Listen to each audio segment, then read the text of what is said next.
据报道，菲律宾官员表示，菲澳南海海上合作活动期间，中国军机在菲军机附近飞行，请问发言人对此有何评论？此外，菲澳、菲美在南海开展联合巡逻活动，请问发言人对此有何进一步评论？菲方有关言论与事实不符，纯属恶意炒作。需要指出的是，有关国家间的防务安全合作，不得针对第三方，不得损害第三方利益，不得破坏地区和平稳定。我们坚决反对任何在南海挑动对抗、加剧地区紧张的行径。我们正告菲方，切实遵守南海各方行为宣言精神，停止一切侵权行径。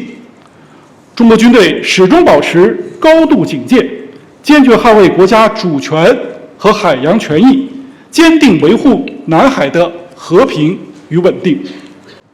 谢发言人。中评社记者提问：据台媒报道，台计划采购6艘美军退役的滨海战斗舰，规划建造6座岸置鱼叉导弹阵地与9座岸置雄风导弹阵地，并将购买1485架微型无人机，强化所谓城镇防卫作战。请问发言人对此有何评论？谢谢。民进党当局以美谋独，正在把台湾变成武器库、炸药岛。这是在将台湾推入灾难的深渊，必将给台湾民众带来巨大的祸害。台湾的安全取决于两岸关系的和平发展，想靠几件美制武器是根本靠不住的。中国人民解放军厉兵秣马，严阵以待，坚决捍卫国家主权和领土完整，坚定维护台海地区和平稳定。日前在旧金山举行的中美两国领导人会谈上，习主席曾经向美方表明说，没有所谓的2027或是2035攻台计划，但是也表明不会放弃向总体解决问题迈进。这是否是意味着武力攻台还是选项？但时间表可能更早，甚至也有学者认为这与台湾明年的大选结果息息相关。想请教发言人的回应。台湾是中国领土神圣不可分割的一部分。台湾问题是中国核心利益中的核心，我们坚持以最大诚意、尽最大努力，争取和平统一的前景。但如果台独分裂势力挑衅逼迫，甚至突破红线，我们将不得不采取断然措施，坚定捍卫国家主权和领土完整。这是14亿多中国人民的坚定意志，也是中国人民解放军的神圣使命。以美谋独，注定徒劳；以武谋独，死路一条。无论谁想把台湾以任何形式从中国分裂出去，中国人民解放军都绝不答应，绝不手软。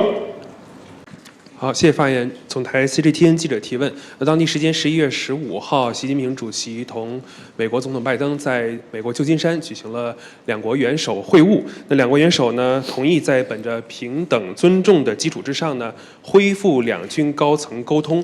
中美国防部工作组会晤，中美海上军事安全磋商机制会议，开展中美两军战区领导通话。那请发言人介绍一下这个中美元首会晤以来两军的沟通进展，谢谢。好，感谢你的提问啊，这是一个大家都非常关注的问题。前不久，习近平主席同美国总统拜登成功举行会晤，双方在相互尊重和平等互惠的基础上，探讨了各领域对话合作。在政治外交、人文交流、全球治理、军事安全等领域达成了20多项共识，为实现中美关系健康、稳定、可持续发展指明了方向，规划了蓝图。